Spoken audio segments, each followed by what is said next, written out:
All right, guys. Top 10 best shoulders of all time and how they were built. I had to make this a top 10 instead of a top 5 like I normally do, simply because this was such a stacked fucking list. Very, very, very hard to actually rate these guys because they all had some amazing delts.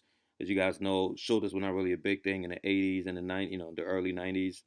But, towards the mid 90s, people just started coming out of nowhere with insane delts. Bodybuilding went from the Arnold era where it was all chest and biceps to the Lee Haney era, endurance where it was all back and, a little bit of legs to shoulders. Shoulders and legs are almost everything right now. So it's very hard to compile this list. And as you all know, guys, shoulders is my second favorite body part of all time after traps. So I had a lot of fun making this list. All right, so let's go. Before I begin, once again, I say how they were built. I'm going to mention some of their mythologies and some of the exercises that we're using. But I don't want to see any comments about steroids and all that stuff. They're all on steroids, guys. They all have great genetics. So no need to see the smart ass that's always, well, it doesn't matter what they were doing. They're all on steroids. Yes, it does matter. They're all on steroids, but they don't all look the fucking same, right? Steroids play a big part, but also the exercise selection and the volume and things like that gives a little, put some little tweaks into it. It's a small percentage, but it matters, right? So don't look at this and say, well, I'm not gonna try to learn from them or use some of the techniques because they're all on the juice. That's a very, very dumb mindset to have. You're never gonna have shoulders like them. Don't get me wrong if you're natty, but it's good to look at what they did to achieve those results. All right, so let's get started. At number 10, we have Victor Martinez. Victor Martinez, who was robbed. I don't care how many times I'm gonna have to fucking say it, but I'm gonna keep saying it. Who was robbed at the 2007 Miss Olympia. Jay Cutler, I love you. You're my top 10 bodybuilders of all time, but you know damn well Victor had it.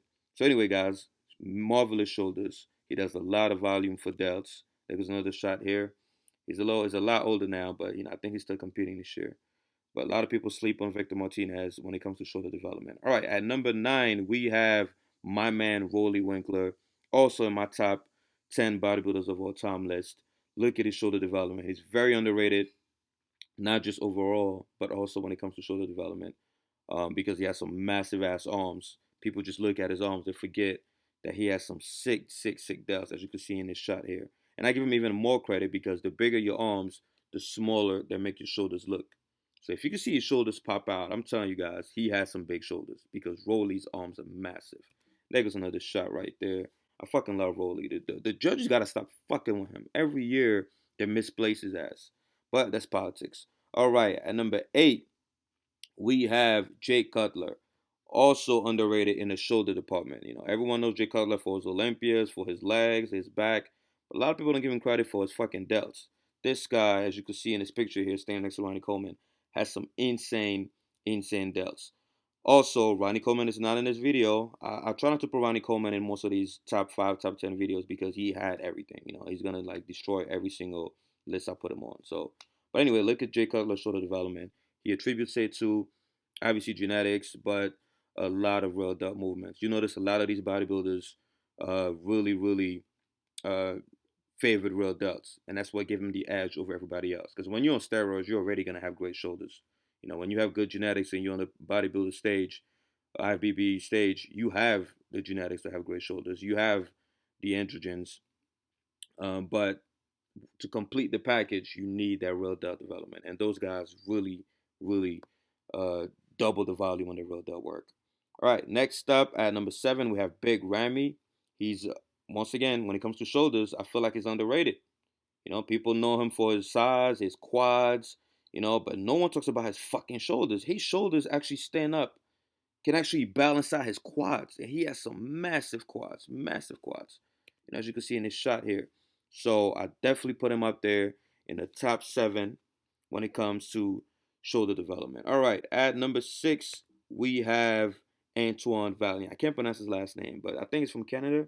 Amazing shoulder development. He's very underrated overall and also for his shoulder development. The first time I seen this picture, I was like, oh my God, what does he do for shoulders? And of course, a lot of real delt movements, and a lot of volume. You got to train shoulders with high volume. I don't care what split you're on, you will not grow shoulders without high volume. They're one of the most slow twitch muscle fibers out there. They're type 1, then a motherfucker. So you got to do a lot of volume, a lot of high reps. There was another shot of his shoulders. Amazing shoulder development. All right, at number 5, we have none other than Phil Heath. Also, very underrated when it comes to shoulders. You know, people give him props for his arms, his upper chest, you know, his Olympic titles. But I don't see a lot of people giving him props for his fucking delts. You know, give him credit. Remember, I was following Phil Heath when he first came on the stage. You know, this guy was narrow as hell. Everyone was saying, oh, he's too narrow, he's too this, he's too that. He had to bring up his shoulders as well as his back to be able to stand on that stage. And now he holds some of the biggest shoulders out there. But once again, Phil Heath, even though everybody here has good genetics, come on, bro. Come on. That's when he was playing basketball, guys. Everyone knows this picture. Look at his shoulders back then. He had cap delts shooting basketballs, guys. So you really got to thank Phil Heath's parents. Anyway, up next, we have another bodybuilder that's very under fucking rated. Ben fucking Pukowski. I love this guy, not only because of his knowledge, but his shoulder and quad development. Are you fucking kidding me? Really, Ben? Look at his shoulders, guys. Look at his delts. Insane shoulder development. And sure enough, he attributes his, if you look at his shoulder routines, a lot of real delt work. You have to train his posterior delt, guys. There goes another shot. Look at his right arm. Look at it. Look at that cap.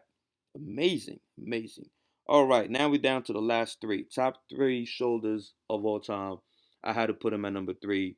Marcus fucking Rule. You guys remember him from the late 90s, early 2000s. Marcus Rule, the Giant. Amazing shoulders. I can't understand. Like, I can't fathom. Just look at the size of his head compared to the size of his shoulders. If you need to, like, you know, to actually compare, to get a good perspective. Insane shoulder development. There goes the famous picture here. Everyone has seen this fucking picture, guys. It was everywhere when it came out. But mind you, Dennis Wolf does not have small shoulders. But compared to Marcus Rule, look at the difference. Look at the size. Look at the size of both their heads. And then look at the shoulders. Cannonballs. Insane. And at number 2, we have Flex Wheeler. Flex Wheeler, I believe, obviously, he's my, I don't care what nobody says. Best bodybuilder of all time.